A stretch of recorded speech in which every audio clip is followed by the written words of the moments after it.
Well, give us one tip to start. Like for somebody who's wanting to learn how to play the guitar or learn how to sing, what's your starting?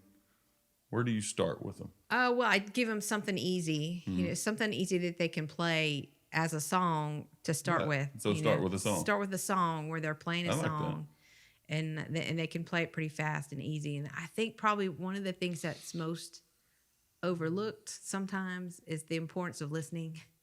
You know, Hey. so especially if you're a guitar player, Mm-hmm. you're not playing by yourself. Yeah. You gotta counting is important. I'm not Mm-hmm. minimizing that. It's fundamentally important. But if you're counting faster than everybody else and you're not listening, it's a problem Yeah. for beginners. They sometimes struggle with that. So, listening and something easy Right. that they can play as a song is two of the things I kind of start with.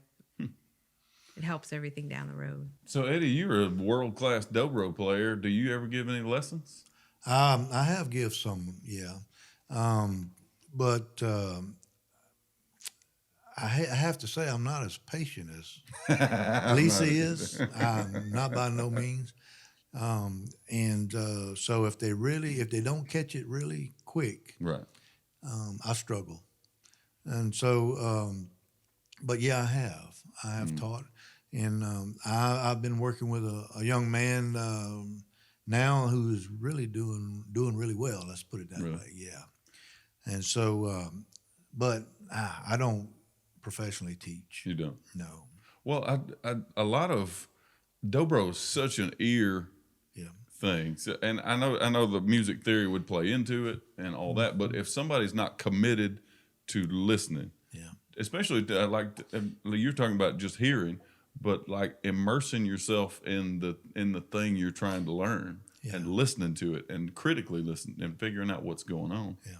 I think that's if I don't teach either. Right. Well, I'm not good enough to teach. Well, I mean, for me, early on, I found myself being so saturated with notes and then confusion, Yeah. and that it took me a while. I had to get over those humps, Right. and I set milestones. So that helped me too. Mm. But yeah, What do you mean by milestones? Like specific songs, like or licks, or actually, technique, Hmm. right hand, left hand techniques. Hmm. Yeah. So really? So give me an example. as far as you're familiar with banjo, Mm-hmm. right? So forward rolls Mhm. or backward reverse rolls, Mhm. and bar techniques Mhm. like pull offs, Pull offs, hammer on.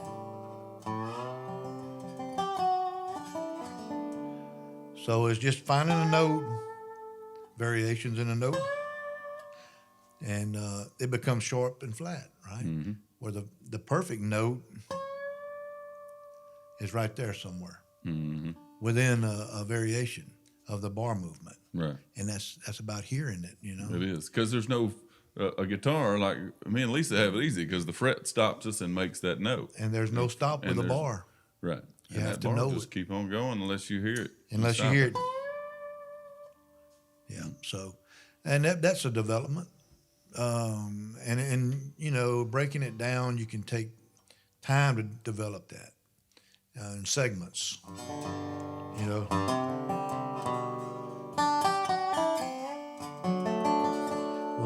learning scale Right. is okay. It's good to know scale. Mm-hmm. The ideal is learning the neck. Period. Right. Once you learn the neck, and then finding your way around the neck based on what you hear.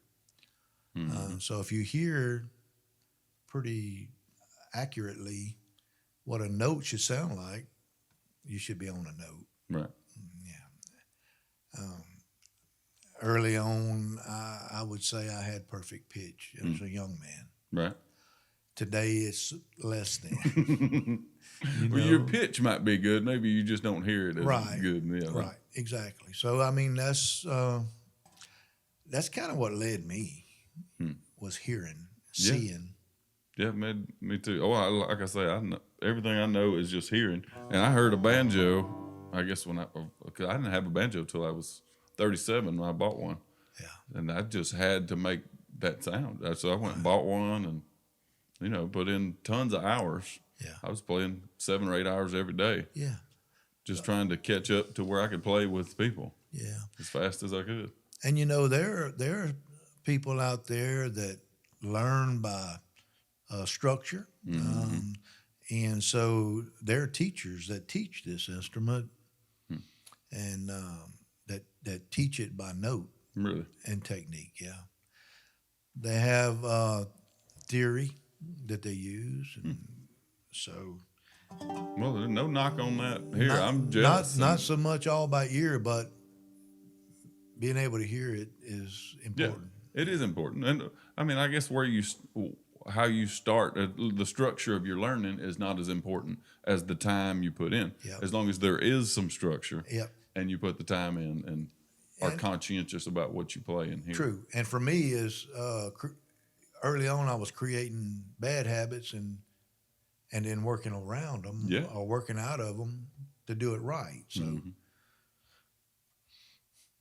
I mean, I think for everybody though, the secret is to do a combination of private one-on-one structure, Right. where you get individual feedback to help you with things you need to learn or And you're habits. struggling with, but also playing with other people. You can't pass that up. You'll learn more in a jam session than you will in 2 hours of practice one-on-one. So That's happened with me. yeah, you got to do both. I think combination is secret. that's right.